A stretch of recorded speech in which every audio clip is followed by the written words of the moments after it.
Photographers, I bet you've done this. You've kind of mastered a bit of your craft. You've become an awesome portrait photographer, or you're great on location, or you're great here, there, and you start to get a bit of an ego. You start to think, yeah, I'm a bit of a god at this. I could do anything. So you then go and rock up some other photo shoot that you've never done before, and you arrive and you think, oh, actually, I ain't got a clue what I'm doing. I haven't got the right kit. I'll complete Burke. My ego's being smashed to pieces. What do I do now? Well, having been there numerous times myself, I'm going to talk you through how to escape that, how to get past it, and what to do to ensure that it doesn't happen again. So anyway, let's get into it.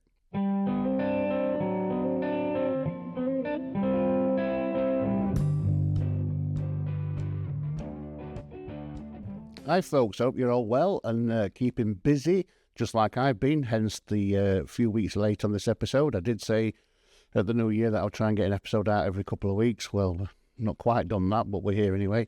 I've been really busy, that's what it comes down to. Busy being a photographer and a dad and a husband and a general good guy. So I'm a little bit behind. But anyway, today I want to talk to you all about my experience of having my ego bruised. Now, I think all photographers, particularly those who aren't very good, at my first stage of coming across this, I wasn't that good, have an ego. And I think the more success you have, whether that's success in your own head or whether it's actual genuine success, which pays dividends, gets you more work, gets you paid, we have an ego. We have a bit of a, I'm great, I can just come in here, plug and play, and off I go. And for the first couple of years of me learning photography, those of you that are long-time listeners to the podcast will know that when I first started, I was dog shit and I was in Sunday League and I wanted to get out of Sunday League. So I found a way to get out of Sunday League. And then over a year, 18 months, I started to produce a level of work that was always at a level. But it was mostly fashion and portrait, having started doing glamour model shoots, because that's just something to be where I fell in at the start. I fell in love with portraiture and working with people and trying to get decent, different fashion pictures that weren't just a girl in a skirt or whatever it was. So I worked really hard at that and I became very proficient quite quickly, probably over about 18 months. So maybe around 2008, 2009, I was living in Manchester at the time. And I was lucky enough to have access to the news media. So I worked for and with some of the UK-wide news media, and also I work with the locals in Manchester Evening News, local papers, that kind of stuff. And I could and would go around places. I would go to events or to you might call it celeb spotting or paparazzi. And I actually thought at the time, maybe this could be a good way to earn money, because I'd kind of read that good paparazzis, the London paps made silly money. So I kind of thought, well, it'll fill gaps between portraits, and I'll learn a new technique or two, and I might enjoy it. So initially, I kind of thought, well, so I contacted a few local newspapers who pretty much said they had their own staff photographers, but if I wanted to, send stuff in, they might use it now and again, which is what happened. But I also got onto a couple of big other picture agencies, London-based, and managed to get an accreditation with them, so I could send them stuff as well. And like I said, being in Manchester, it was quite nice having access to a lot of kind of exciting public things going on, because Manchester's a big bustling city. BBC are there, one or two others there. There's lots of TV shows made there, two big football clubs, lots of other sport and lots of other stuff going up there all the time. So it was quite an easy pickings to, most days, jump in the car, drive out to somewhere, get a handful of photos and submit them and make a few quid. And I did that. But in doing that, what I realised straight away was that it didn't matter how good of a studio portrait fashion photographer I was. My ego led me to believe that I could walk straight onto the street into a paparazzi situation or into a news situation, pick up my camera and just say to the subject, oh, just hold that for a minute and it became patently obvious to me the first time I tried to do a shoot that I was completely and utterly smashed out of the park by all the other photographers that were there. And what I mean by that is I just rocked up with my studio kit. I got a Canon 70 at the time and a 28-105 studio lens. Not even the L series, just a, semi-professional one. And it hadn't occurred to me the level of equipment that these serious, what you might call professional paparazzis and news photographers had got. So I arrive outside the old Coronation Street set, not the one that's in Media City, now the one that used to be at Granada Studios. And there's 2 or 3 other paparazzis kicking about, and I jump out and I walk down to where the actors and stuff come in and out. And at first I thought, just a few other photographers, loads of fans kicking about, I can mingle here, take some pictures. And then when the first actor person from Coronation Street came out, I can't remember what, it might have been Chris Gascoigne, it was Peter Barlow, it might have been him. I quickly realised that I was completely out of my depth, out of my knowledge base, out of my having balls to even be there, because the pictures I got were all out of focus, all at a distance, all useless, whereas 2 or 3 other pro paps that were there got stunningly sharp, well lit, well exposed, in the face, usable pictures that they could make a few bob from. And I got dog shit, and I mean, none of them said to me, "This dickhead here, he don't even know what he's doing." But that's what I felt. And I immediately thought, oh my God, my ego has just been shattered to pieces. And I felt like the trainee photographer that had been coming to me to do workshops on how to work a camera, how to light a studio, that's how I felt. I was kind of standing there going, somebody please help me. Somebody please help me. Because I didn't have a clue what to do in that kind of quick, fast, through the crowd, amongst other people situation, because I'd never faced it before. I just assumed I could turn up there with my camera and go, bing, it lands brilliant. So I pretty quickly escaped back to my car and sat there and thought, I can't afford to go out and buy £2,000 or £4,000 lens to cope with them guys. What the fuck am I going to do? And I further thought, being honest with myself, a bit like my street photography, I haven't got the balls to go up to a celebrity, stick a camera in the face and just take a picture out speaking to them. It's kind of not who I am. It's not the person I am. I thought I'd try this paparazzi thing that could make some money, but I realised on that very first day that I did it that I am not built that way.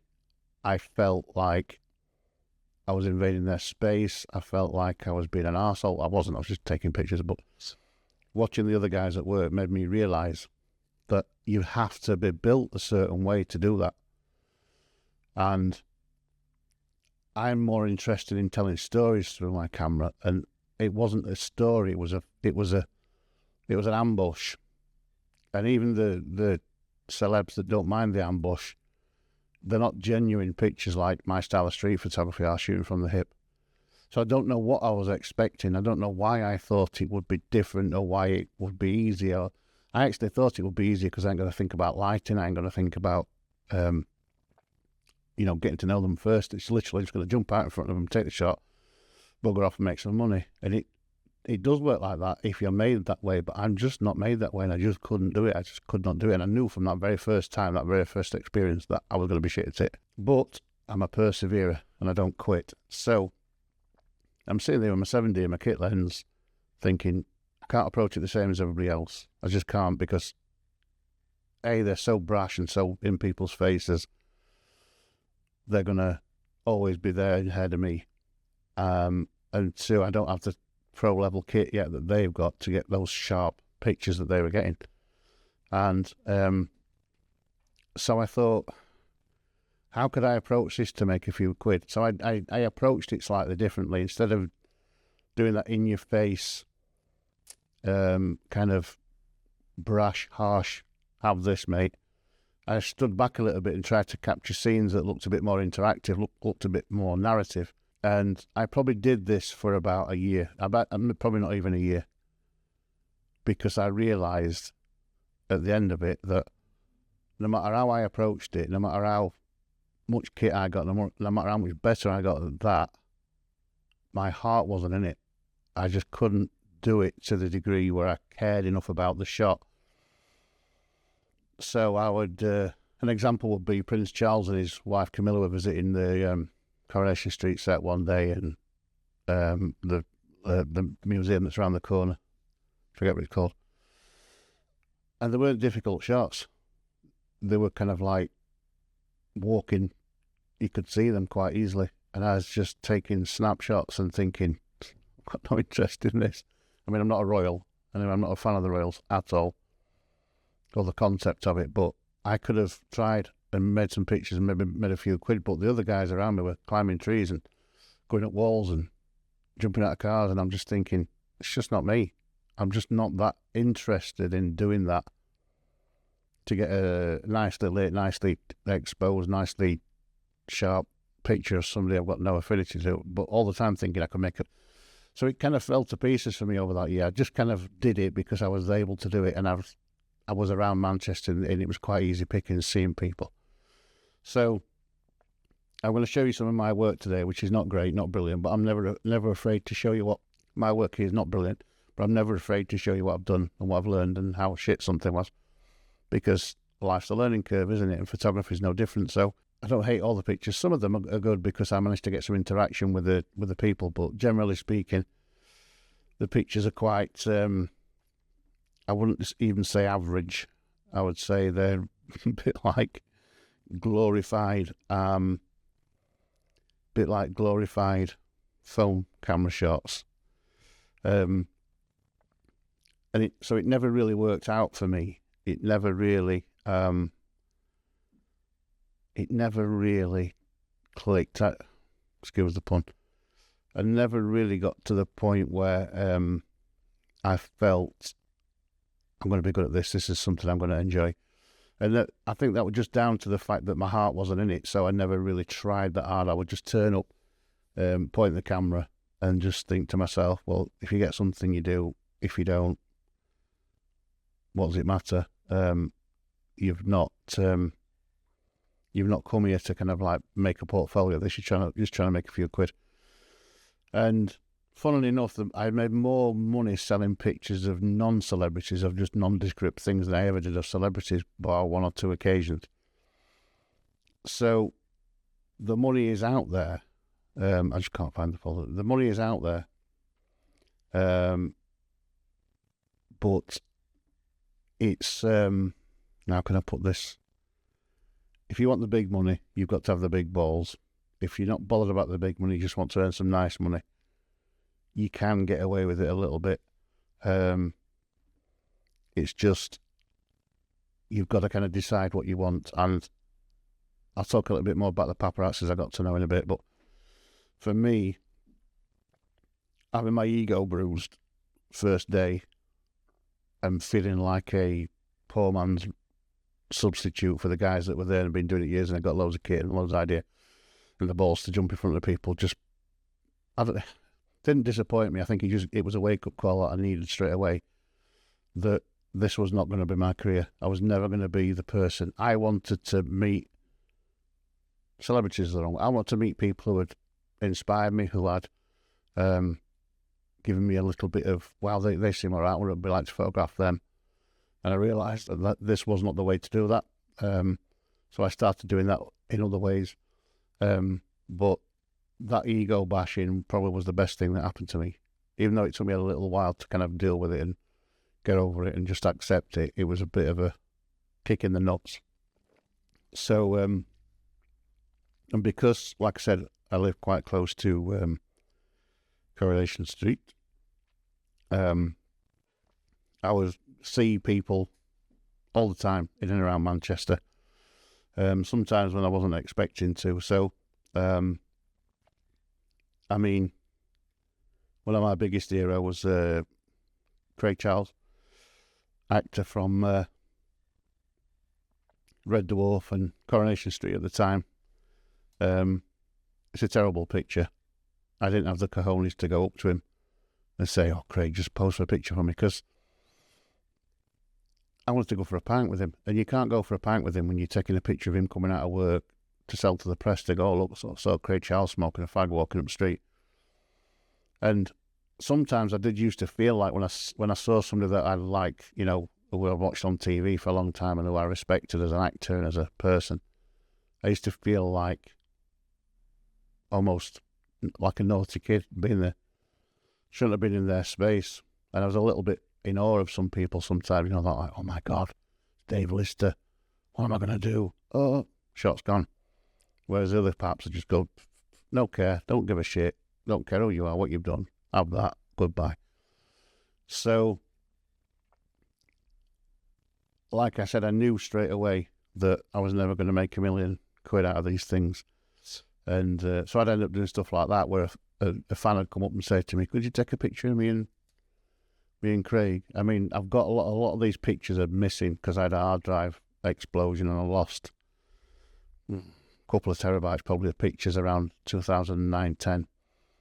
So I only have kind of little bits and bats of stuff that I managed to rescue. So there's a shot like this where they're looking straight at me, but it's lost. But I emailed these to this lady, and I didn't want any money from it. It was just nice to help her out. But I'd really gone there to try and make some money and didn't make anything that day, certainly not from those shots. So, you know, there's something to be said for what are you trying to achieve? Because I might ask myself now, why did I even bother carrying on? Why did I bother doing that for a year? Because I knew I was never going to get any brilliant pictures. Whenever I got the sniff of somebody was going to be somewhere, I'd turn up thinking, "I've got this." And there'd be half a dozen of the photographers there anyway. And I just think, okay. So I did this while I was becoming a portrait and people fashion photographer, really. But this was kind of like on days when I was not doing anything, going to try and make a few quid in town. Which I did, but I was never...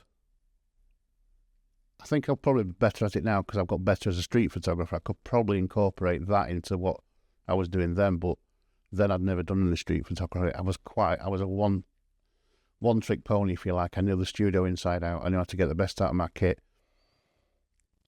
But on the street, in those situations, I was just so far out of my depth. Not so much technically, not so much knowing what to do. I just didn't have the cojones to do it. And there was a one time... I think the pictures are gone. I don't think I have them anymore. But there was one time around this time when the actress who played Rosie Webster, Helen Flanagan, had come out of the set and walked up the street to the Costa.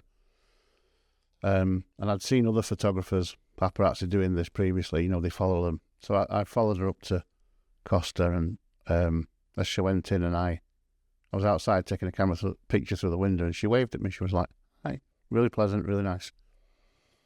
And I thought, fuck, what do I do? How do I get around this? Do I go in and say, "Can I take your picture?" Do I stay and take your picture? Was she just doing it so she would smile at me so it wasn't was used to me? Was she that savvy? Probably. So she then came back out, and I didn't stalk her down the street. I went down the street and photographed her walking towards me. She was dead pleasant, even then. But that whole experience made me think, is this really what you want to do? Is this how you want to be known as a photographer? And I'd seen other photographers around that time. There was one guy whose name escapes me. He was chasing one of the actors up the street to get a shot because there was a big storyline on him at the time. And as he was running up the street with his camera in his hand and following this actor, his iPhone, and we're talking like 2009-10, so the iPhones just were quite exclusive then. It flew out of his pocket, smashed on the floor. And it was that, not bothered by it, that he carried on chasing the actor. And I thought, my God, if he can afford to lose a phone like that, how much money is he making chasing actors? And again, he should have stopped me in my tracks and made me realise that actually, this is not for you, Lance. This is something that's going to not work out well in the end for you, if you know what I mean. And, you can see, again, there's lots of images missing because of hard drive fails and stuff, but this is Kim Marsh and her son on the street, I forget his real name. And this is me being a paparazzi. Whereas paparazzis are here getting the picture. So, again, there's Peter Barlow, Chris Gascoigne, lovely guy. I did photograph him, got some actual good pictures of him at a, what's it called, that football thing they do every couple of years, football aid thing. They usually do it in Manchester at Old Trafford. I photographed him there, and he was really pleasant. And I also did the same with Kevin Webster, the guy who plays Kevin Webster. So I've had a couple of successes, but generally speaking, that's the kind of shit I was taking, trying to be creative, trying to not be in people's faces and making a complete fucking ash of it. So it's not easy. And it's not even a comfort zone. I just arrogantly thought, I'll rock up, I know what I'm doing, I'll switch the camera on, I'll point it at people, I'll get some regular pictures, easy peasy. And as you can see from this shit, none of it was easy peasy. And that's probably the best shot that I got of Kim Marsh ever, because she was sat in the car. I wasn't scared to go into it. And I got loads of footballers as well at that time outside of Manchester City's old training ground. I used to go up there now and again and get the them players, Bradley Wright Phillips and people like that, and they'd start giving autographs. In fact, I sometimes used to take my kids up there as an excuse to get the players to stop so I can get some pictures, but never really made much money out of those. There's this one here of Mikey North. That's probably one of the best ones I ever did. But that took quite a bit of sharpening using topaz just to see if it was usable, and it was in the end. But soft as hell on the original shot because my studio kit lens was not conducive to, being that sharp, and it's just that's the way it is until you make some money. And at that point, I couldn't afford to go and get a bank loan or a hire purchase or whatever, a pro lens, because I just didn't have the money. And again, this one's been sharpened after the fact, but again, Peter Barlow, Chris Gascoigne saw me. He saw what I was doing, so he let me take some pictures. But those kind of instances are pretty rare. Catching them like that. I mean, like Chris was always dead nice. One or two others always dead nice. Some of them not so nice, considering they were just on a relatively small show in the UK. But they're big in the UK. They're well known. So that was my kind of first experience of doing that, and did it for a year. And I got slightly, I don't know if better's the right word, I got a little more apt at it. But I was never brave enough to go and do the pap thing. And the same guy actually that dropped the phone and smashed it not long afterwards, I forget the exact totals, but he made 20,000 quid or something just by being the first person to photograph Wayne Rooney's child at the time. And he did that by sneaking around the hospital and asking questions, and I couldn't do that, even for 20k. I couldn't do that. I couldn't invade somebody's privacy like that. I mean, if they're coming out the front door and the press is there and the kind of semi-set up, it's a different thing. But to get the first shot, like however he got it, I don't know. But I do remember thinking that's why they've got all that good kit and why they don't care when they drop their iPhone, smash it, because, I mean, this is 2010, this is 15 years ago, they're making that much money. Does it matter? He'll just go down to O2 or whatever and buy himself another one. And I wanted the money. I just knew I couldn't have done it. If that would have been me, I'd have been that, guilty for being there. I wouldn't have got the shot. I'd have got a shot of the shawl or back of Wayne Rooney's head or something. I wouldn't have got the shot that would have got me the money. And as the longer this went on, I started to realise that. So I just started to turn these opportunities into more, I guess, proper opportunities, and I'll talk a bit about that now. So what I did is I stopped approaching it as a paparazzi shot and started just asking the question while I was there. well, yeah, can I get this portrait of you? And it started to work. It did start to work. And the one that sticks in my mind is Sir Bob Geldof, because I went for the local press to photograph him. He was making a, what were they doing? Oh, he's setting up a truancy hotline so parents could be notified when their parents are truant. And there were loads of other kind of, newsmen there. So I did that, but then everybody buggered off, and he was still there. So I just went up and said, "Excuse me, Bob, any chance I could take some nice portraits of you while I'm here?" And he went, "Sure," and tootled off, and then walked back towards me, posing as a king. And I thought, fucking hell, there could be something in this. So I ended up getting a totally different shot from the same event as what the other paparazzi had done, just by approaching it that way. And sold that for a few quid to the agency. And I thought, maybe this is the approach. Didn't always work, because people aren't always kind of in that frame of mind. They're busy, they're going between things. Maybe they just didn't like my face. Maybe I was just maybe they just thought, what's this paparazzi doing asking us this shit? But I was never a paparazzi. I know that. But I started to kind of approach things more in that way. And the day that this one here of Richard Arnold, he does the kind of entertainment section, is it on Good Morning Britain or whatever it's called these days?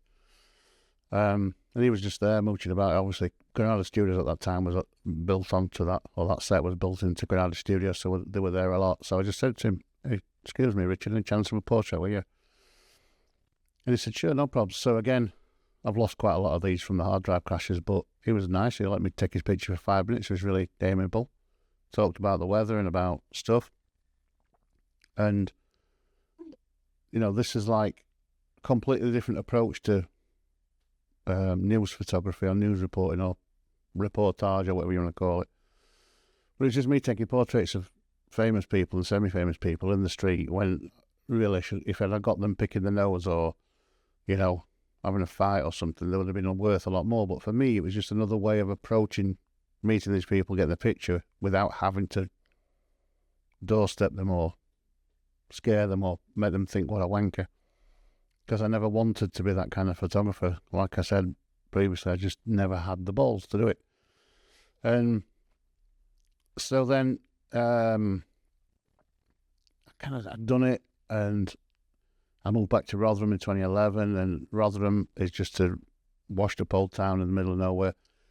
Extremely rare to see any newsworthy events or celebrities around here, although I did see once, I saw Jamie Oliver, the naked chef, run across the road in Rotherham, because he used to have a restaurant there. I didn't have my camera with me at the time. Oh, and I nearly did run over Noel Gallagher out of Oasis once in Manchester. He was crossing the road going to an hotel, and he literally walked out in front of me, and my camera was in a case in the boot. So I nearly run him over, stopped, pulled over to the side road, ran round the back of the car, and by the time I got there, he'd disappeared into the hotel. So I've had some near misses, some little near misses as well. But over those years, I'd given up on it, but I thought if the opportunity presents itself, I'll go and do it, whether, if it's in Sheffield or Doncaster or Leeds or, one of those kind of places. But Holmfirth, which is where they used to make Last of the Summer Wine and stuff like that, is not that far from us. But generally speaking, I've given up on it. I reverted back to being a commercial studio photographer, and I've, funnily enough, started having celebrities ask me for shoots then. So I'd started doing some celebrity work anyway. Fabulous Steve Hewison off Full Monty. I've done his portrait, Dean Andrews, Life on Mars, Ashes to Ashes, and Emmerdale, funnily enough. I'd done his, and loads of others. So I didn't have to use the kind of find out where celebrities are thing anymore to try and capture the picture. I'd started to get a good reputation, and people were coming to me, thankfully. But then 2013, I'd moved back to Rotherham, and I just saw on the news that they were filming a new series of Open All Hours. And Open All Hours is a famous British sitcom from the 1970s, 80s, which starred Ronnie Barker and David Jason. And it was massively popular in the UK, but then, obviously, like I said, time had moved on. It had not been made for years.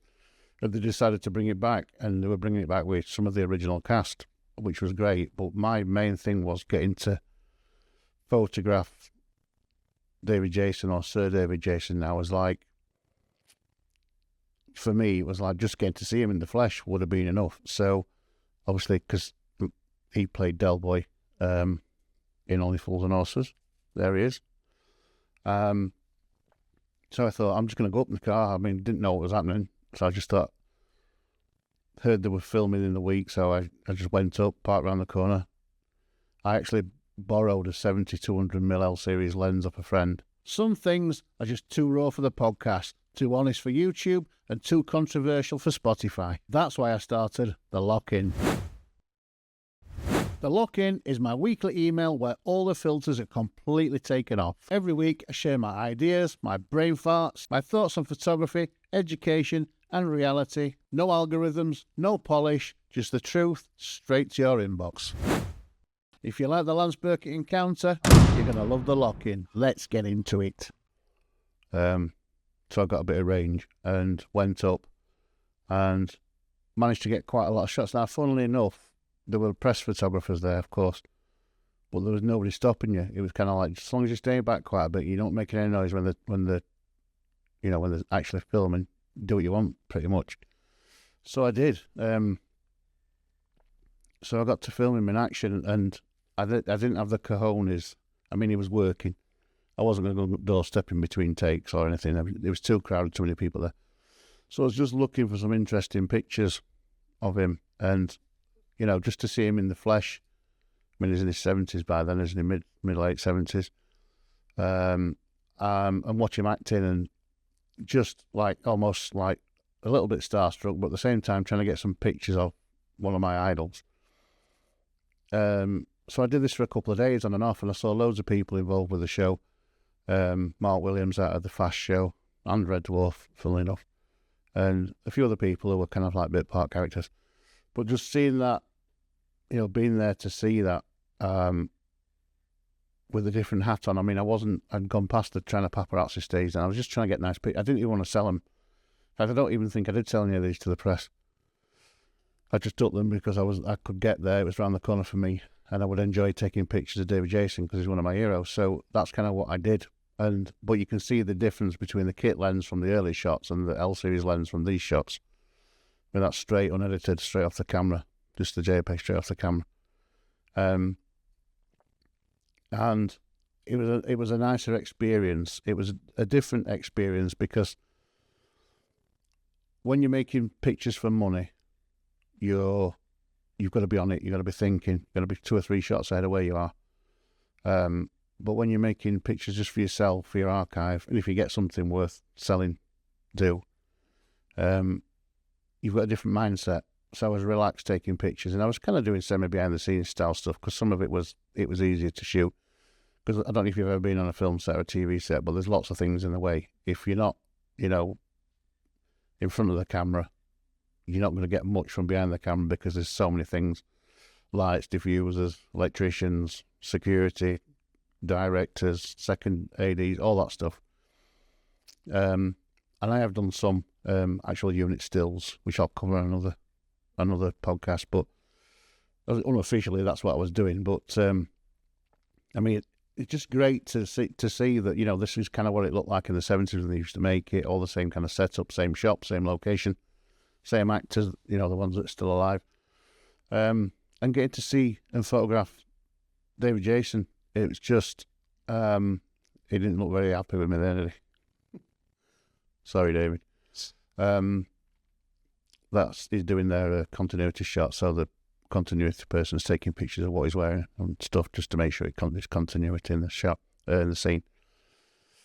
But that's probably as close as I ever got to photographing somebody I admired and respected without actually asking the question, without actually having a shoot prepared. And if I did actually ask David Jason's agent around this time if there's any chance he would need any portraits while I was in Yorkshire, and she just politely said, "It's just too busy. Can't do it. It's too busy." So that was the closest I came to meeting him properly, shaking his hand, sitting him down, putting some lights on him, taking a picture. But it was an opportunity I couldn't miss because such a hero, man. great actor, been in so many good things, and just a nice kind of opportunity to do that, having the skills to be able to photograph somebody properly, but unofficially, was quite nice. And that young guy there with him, his name escapes me, he ended up then being in Red Dwarf a few years later. Or was it a few years before? A few years before, I think, actually. But, you know, these are the opportunities that present. And going back to the theme of today, which is having your ego smashed, even though there were pro paparazzi at this, I didn't go with that same intention, so it didn't matter to me. Even though I had got a kit, an L series lens with me, pro lens, wasn't bothered because I wasn't going there for that intention. But when I first went in Manchester back in the day, and I didn't have the expensive kit, and they were blinding me with kit and approach, it did destroy me for a little bit. I mean, I got over it. I'm a grown man. But it made me realise that it wasn't for me. I wasn't ever going to borrow money to buy that kit just so I could do that in the hope of making some money. I would make the odd 300 or 500 quid here and there, just to impress stuff, just occasionally catching the odd Coronation Street actor or actress, or, sometimes sportsmen. More often than not, when I didn't expect to, they might have been having a McDonald's and I just happened to be there, get my camera, I get a picture. Horrible, I know. Not proud of it.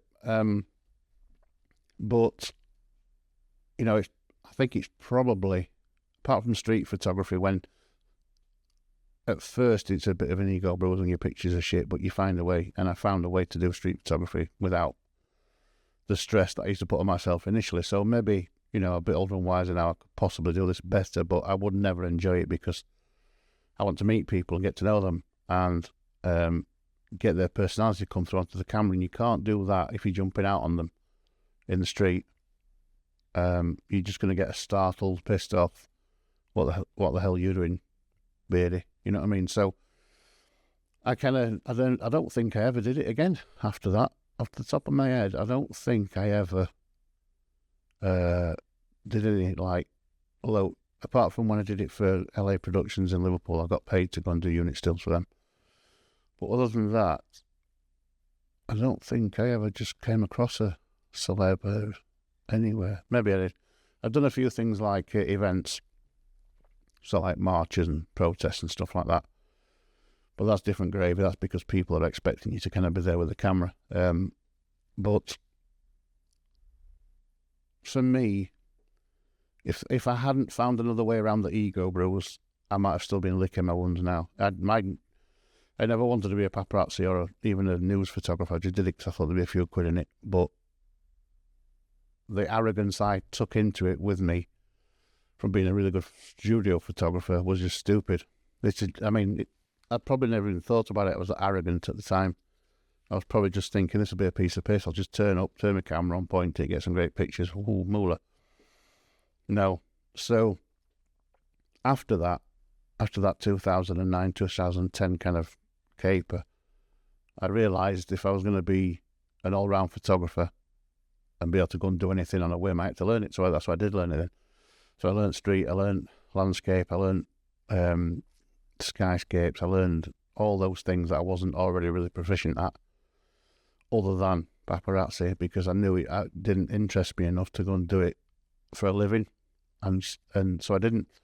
And I'm happy to say I don't think my ego's been bruised since. But on the other side of the coin, one of the paparazzi I used to see quite often was a guy called Ralph.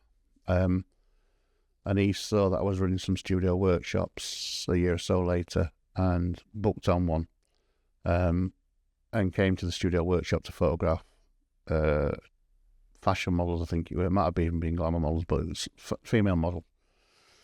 And when he came in and I was doing it was kind of like the start of my teaching proper. I started doing workshops to teach people how to do the studio.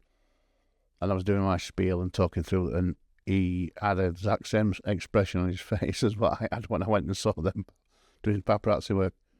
He had come to me with an ego and very quickly realised he had no idea about any of this stuff, because all I'd ever really done were paparazzi. I think he maybe done a bit of landscape, but he'd certainly never done in the studio, and he was completely out of his depth, and you could just see the dread. So it was nice for me to be able to give him something to take with him, to help him become a better studio photographer, because I'd never asked anybody. I mean, he might have done, if I'd have got to him and said, "Fucking hell, where'd you find the balls to do that, Ralph?" He might have told me, but different gravy, I think, is the thing. I think paparazzi photographers are very single-minded, very focused, very determined. All they care about is the picture. They don't want to be friends with a celeb. They don't want to have a pat on the back. They don't want to particularly make good pictures. They just want to get the picture that sells. And that's why they camp out on hilltops with 500mm lenses to get people on the pool in the back garden that you shouldn't probably ever be doing. I mean, drones has probably changed all that now. There are no drones kicking about when I was having a go at it.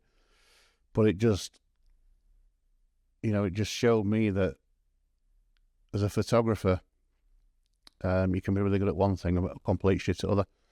And in my case, I was rubbish at paparazzi, and in his case, he was rubbish at studio. And he never came to any more workshops after that, so maybe he thought, either Lance's shit or it's just not for me. And I never saw him put any of that work out. In fact, I think I'm still friends with him on LinkedIn. And it's just, I mean, it is, isn't it? Photography is a game of practice. I mean, I guess that's why it's called photographic practice, because you need to practice. But if your heart's not in it, but your ego is, you're going to get tripped up and you're going to fall down and you're going to be devastated pretty quickly.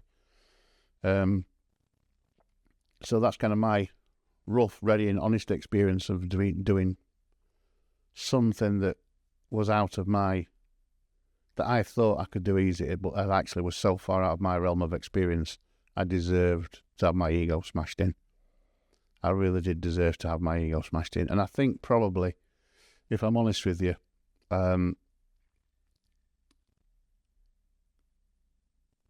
product photography is another one of those. I understand lighting, I understand shadow, I understand exposure, I understand all those things, but I've done product photography for people, but I've never done it and thought, wow, I love that. I've always done it and thought, just get paid and move on. And I think, similarly to the paparazzi thing, my heart was never in it, and with product stuff, my heart's not in it. People, places, things that have got human elements to them, I'm all over it all day. Even inanimate objects, interesting buildings, interesting shapes, I'm over it. But products are just too detached from my creative soul for me to get really into. So maybe it's that, maybe it's, because you don't learn it because you don't enjoy it, you don't like it, it's not your thing, but you think you can do it because you're great at another thing, and then your ego just gets smashed to pieces. But maybe it's not a bad thing, because it taught me a lot of lessons about myself, about my approach, and made me go and get better at other things that weren't really linked to paparazzi. It certainly informed how I then went on to become what my wife says, a brilliant street photographer. Even though I don't pigeonhole myself as a street photographer, I do a lot of street photography. But again, I do it. I've said this in previous podcasts. I mean, I do it from a yellow belly standpoint. I shoot from the hip and shoot from far back and zoom in, because I haven't got the balls to go to people. And it's not even the balls. I haven't got the desire. And I think Kirsty always says to me, that's why your pictures stand out, because you're catching people unawares. They've no idea you've even been there. And that's, for me, I think that's what I was trying to do with the paparazzi stuff, but it just didn't work, because people, the newspapers, the editors want things that are in your face, different, scared, freaky, pissed off, fed up. That's the pictures they want. They don't want the look at the person posing with a fan they haven't seen. They don't want that.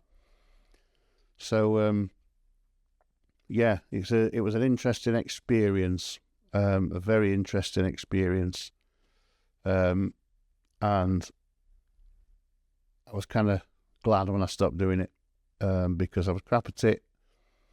It felt like a complete grind, and by grind I mean it felt like I was doing it. I think I was doing it to try and get my ego back, if I'm honest. If I think about it now, I think I kept going back and trying, to rescue some ego so I could become good at it, but I never did. And I never did because really my heart wasn't in it. I mean, outside of not having the expensive kit, my heart really wasn't in it. And if it had been, my heart would have found a way to get the kit from somewhere. Like I always have in life, in other walks of life and things I've done, I've always managed to find a way. So, I mean, really, I guess what I'm saying to you today is don't be afraid to have your ego smashed, because it's a good thing, it grounds you. But be interesting to see if you could, maybe let me know in the comments that whether you've had your ego smashed, whether you've had one of those incidences where you've turned up thinking, I'll smash this, and I mean, I've done other things. I've done weddings and christenings where they're just wedding and christening pictures, but they're nice pictures, but I haven't felt that same imposter syndrome, that same ego smash, because you're there to take pictures so people know you're there. So you've got a bit of time to set up, you've got a bit of time to think about it. You're not just going ping, ping, ping, hope it's worked. So that's a little different, but it's that photographing people that aren't expecting you or that don't want you to take the picture, getting something newsworthy.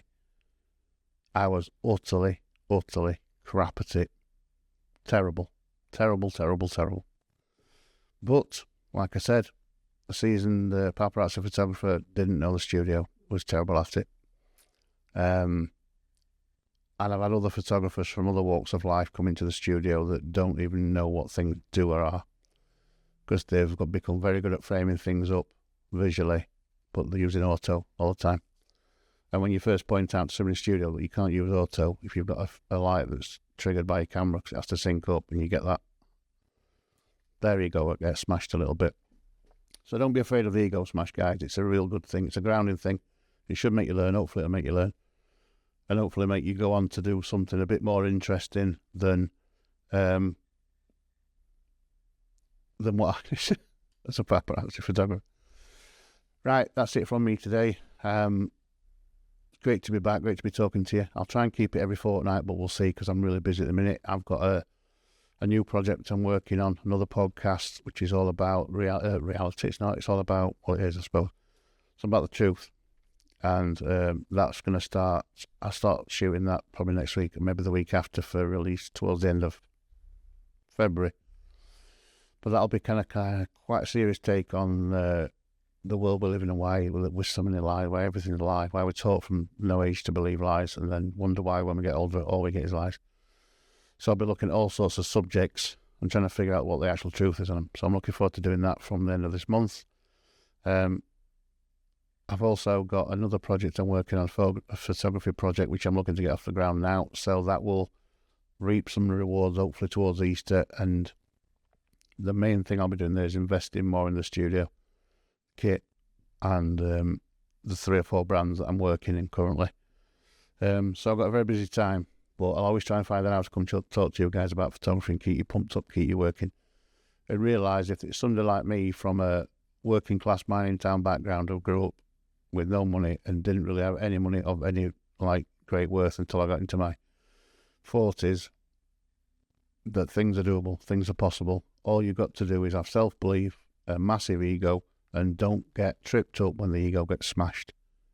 Take a deep breath, admit your mistakes, go again, and you'll be fine. All right? Keep yourselves well, everybody. I'll catch you all on the flip side. Cheers.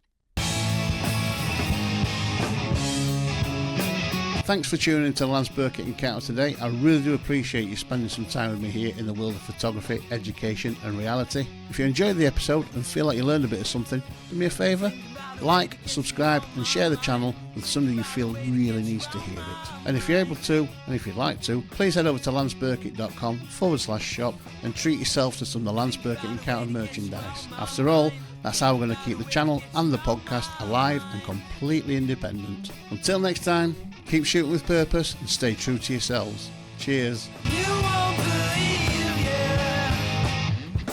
I can't get you on my